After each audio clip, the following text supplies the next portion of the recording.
आज एक घटना हरिनगर की है। हरिनगर में पासवान लोगों ने जितने भी गांव के ब्राह्मण समाज के लोग थे सारे के ऊपर SC/ST एक्ट लगा दिया है। और SC/ST एक्ट उन लोगों पर भी लगा दिया है जो सालों से अपने गांव नहीं आए हैं, जो दिल्ली मुंबई में काम करते हैं। मतलब कि जिस ज़मीन पे पासवान लोग रहते हैं वो ज़मीन ब्राह्मणों का है, वो मंदिर का ज़मीन है और मंदिर का ज़मीन ब्राह्मणों का ज़मीन है। उस पर घर बना के पासवान लोग रह रहे हैं। मजदूरी भी करते हैं तो ब्राह्मण के घर में मजदूरी करते हैं, घास भी काटते हैं तो ब्राह्मण के खेत में ही घास काटते हैं, और केस भी करते हैं SC/ST का तो ब्राह्मण के ऊपर ही करते हैं। पूरा मामला अगर देखा जाए तो मेरी भी 2 बहन है, उसकी शादी उस हरिनगर गांव में हुआ है। तो पूरी घटना हमको बहुत अच्छी तरीके से पता है कि पूरी घटना क्या है और क्या हुआ है उस गांव में।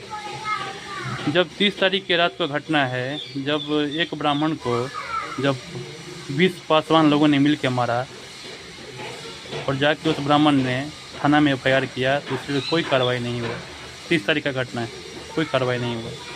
और 31 तारीख के दिन जब उस पीड़ित परिवार ने जब पासवान लोगों को 2-4 लोगों को मारा तो पूरे के पूरे ब्राह्मण समाज पे केस कर दिया गया। नीचे से लेकर पूरा सिस्टम उसका हो गया, SC/ST के फेवर में काम करने लगा।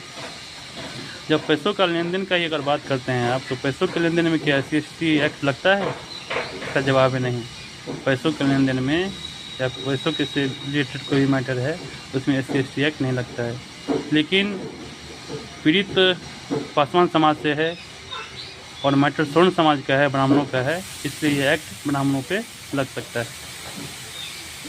बहुत ही दुखद है, बहुत ही मार्मिक है।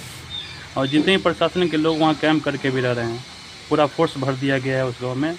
जितने भी ब्राह्मण लोग हैं उस गांव से भाग चुके हैं। यहाँ तक जो सरपंच गया था झगड़ा छुड़ाने के लिए, उसका भी नाम उस SC/ST एक्ट में डाल दिया गया है। और ऐसा स्थिति है कि औरत और बच्चा ही उस गांव में बचा है, अभी कोई भी ब्राह्मण उस गांव में नहीं है। ऐसी स्थिति है कि दूध लाना हो, सब्जी लाना हो, कुछ भी मार्केटिंग करना हो, ब्राह्मणों का चूल्हा भी नहीं जल रहा है उस गांव में। ऐसा स्थिति है, ऐसा डर का माहौल पैदा कर दिया गया है। प्रशासन जो है वो सिर्फ एक पक्ष के आदमी को उठा रही है, सिर्फ ब्राह्मणों को उठा रही है और उसको जेल भेज रही है, उसको गिरफ्तार कर रही है, जबकि पासवान समाज के लोग को कुछ नहीं कर रही है। जय हिंद, जय बिहार।